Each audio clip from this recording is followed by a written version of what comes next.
नमस्कार दोस्तों, मैं एस्ट्रोलॉजर विकास मल्होत्रा लाल किताब एस्ट्रो सेंटर चैनल पर आपका स्वागत करता हूं। पितृपक्ष वो समय होता है जब हमारे पूर्वज धरती पर आते हैं और हम श्राद्ध कर्म करके उनका आशीर्वाद प्राप्त कर सकते हैं। हिंदू धर्म में मृत्यु के बाद श्राद्ध करना बेहद जरूरी माना जाता है।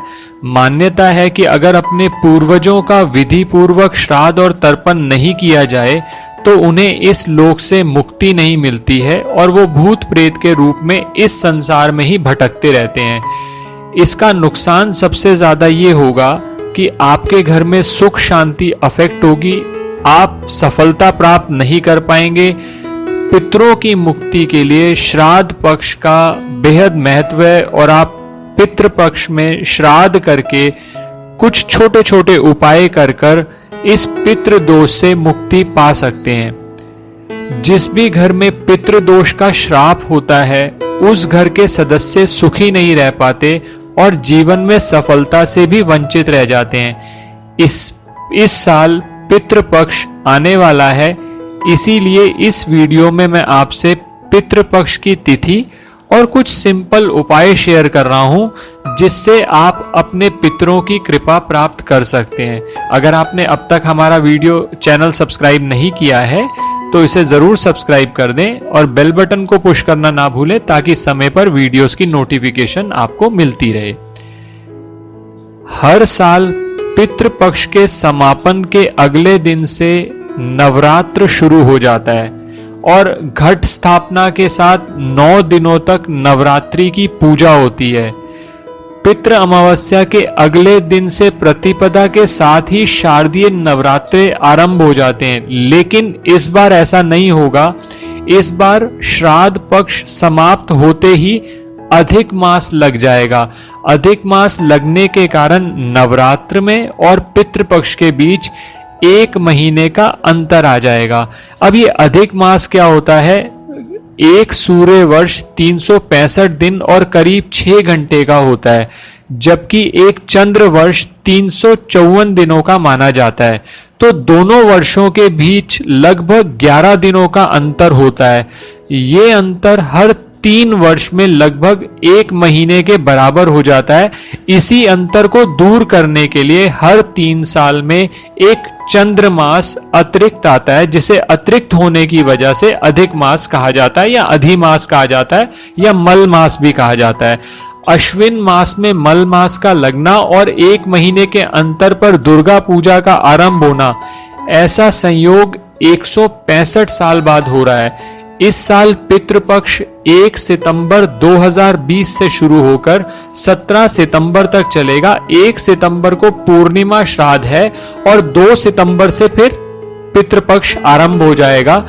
17 सितंबर तक ये चलेगा। सभी श्राद्ध कर्मकांड इस दौरान किए जाएंगे और पितरों को तर्पण भी किया जाएगा।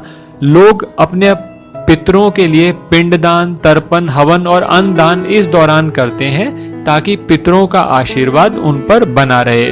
तो इस बार जो चतुर्मास होता है, जो 4 महीने का समय होता है, वो 4 महीने का ना होकर 5 महीने का होगा।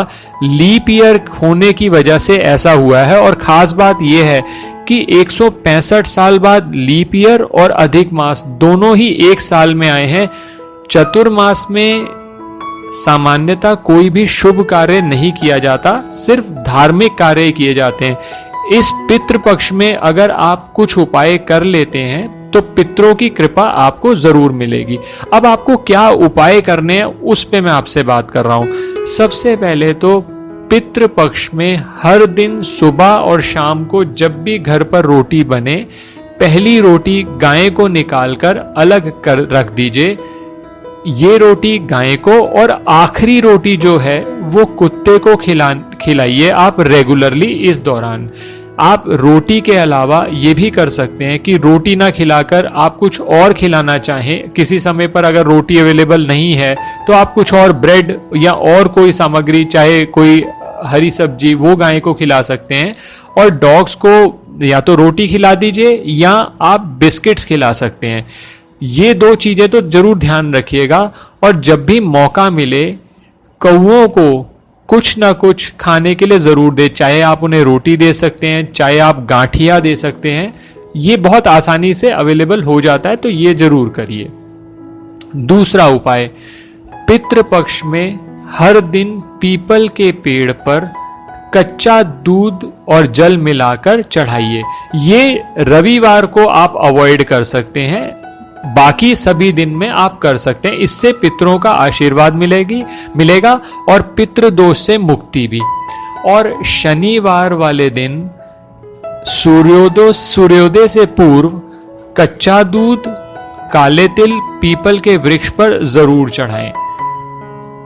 तीसरा उपाय, पितृपक्ष के दौरान कोशिश करिए सूर्य को जल जरूर दें। सूर्य को जल देते वक्त सूर्य का कोई भी मंत्र का आप जाप कर सकते हैं। और एक बात और ध्यान रखिएगा, पितरों के निमित्त रोज प्रातः पितरों को जल और काले तिल मिलाकर आप जरूर जलांजलि दें। इसके अलावा आप शिवलिंग पर जल चढ़ाएं जब भी आपको मौका मिले और महामृत्युंजय मंत्र का जाप करें।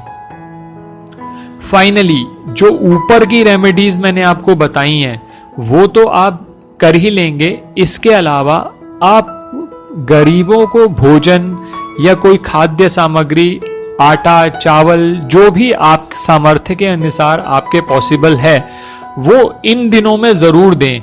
और खासकर ये ध्यान रखिएगा, श्राद्ध कर्म जरूर करें, चाहे आप मंदिर में जाकर करें, चाहे घर पर आप पंडित को बुला के करवा लें।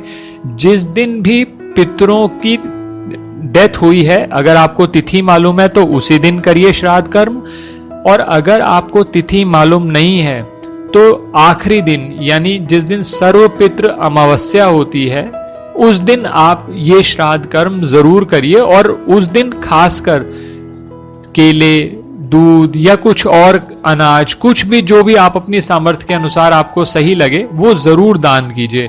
अगर आप ये सब उपाय करते हैं तो आप पितृपक्ष का पूरा लाभ उठा पाएंगे, पितृपक्ष का पूरा बेनिफिट, पितरों का आशीर्वाद आपको पूरी तरह मिलेगा। आप पूरी श्रद्धा और विश्वास से ये उपाय करें, आपको जरूर इनका लाभ मिलेगा।